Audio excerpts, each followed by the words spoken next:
Our next story is about a couple of people you've probably seen but maybe haven't taken much notice of, not if you have your hearing. They're the people who sign at public events, interpret for the deaf.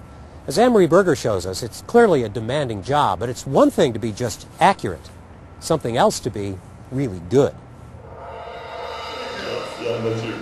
K-I-N-G-A-R-T-H-U-R, Arthur. Mary Leubke and Don Betzler can be seen regularly in Broadway shows.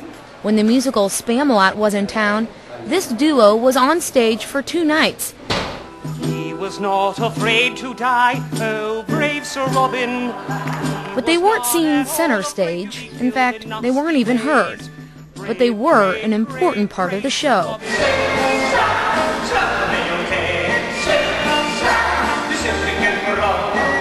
Mary and Dan are performance interpreters and have been interpreting theater for the hearing impaired for more than 25 years.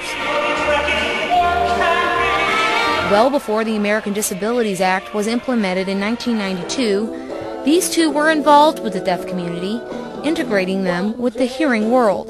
That's your line, right? It actually goes back to the efforts of Dan and a bunch of individuals here at Florissant Valley when they started Theater of the Deaf. And we discovered that deaf people were interested in performance interpreting. And the outcrop of that original origins was, we've seen this wonderful theater that they've created, can we go to other theater? Both Mary and Dan teach in the Deaf Communications program at St. Louis Community College at Florissant Valley. Flo Valley offers an associate's degree in interpreter education. This is important because interpreting, especially a theatrical performance, involves much more than just knowing how to sign.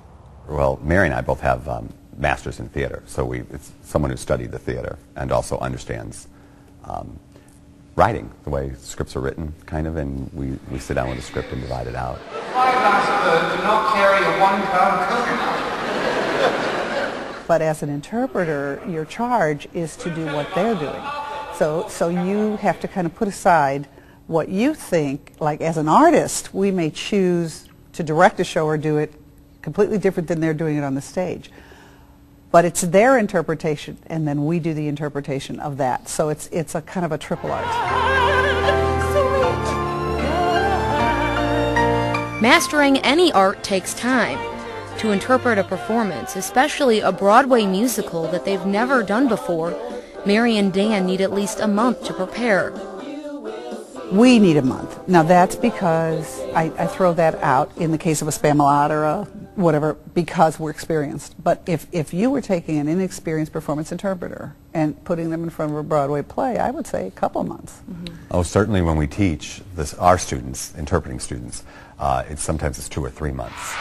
Hello, St. Louis, I said, are you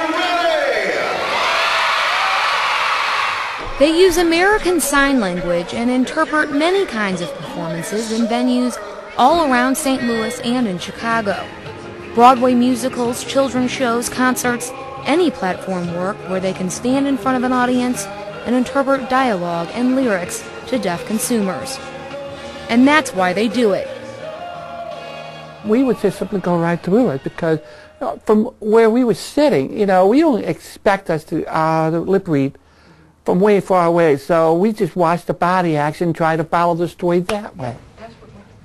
This is Mark Edgehill. He's deaf and he communicates through signing, lip reading, and talking himself. It's just a weird thing how I could explain myself as being hard of hearing is I'm on a fence all the time. There's one side's deaf, the other side's hearing, and I either jump the fence all the time. Performance interpreters bridge the gap between Mark's hearing and non-hearing worlds, allowing both of them to coexist alongside each other. When I have a group of friends, this is the thing where we were like, we're here, we're sharing the fun, and the benefit of this is like we can actually sit down and enjoy a show just like all the other people. And that's the point, to allow deaf individuals the same experiences as those who can hear.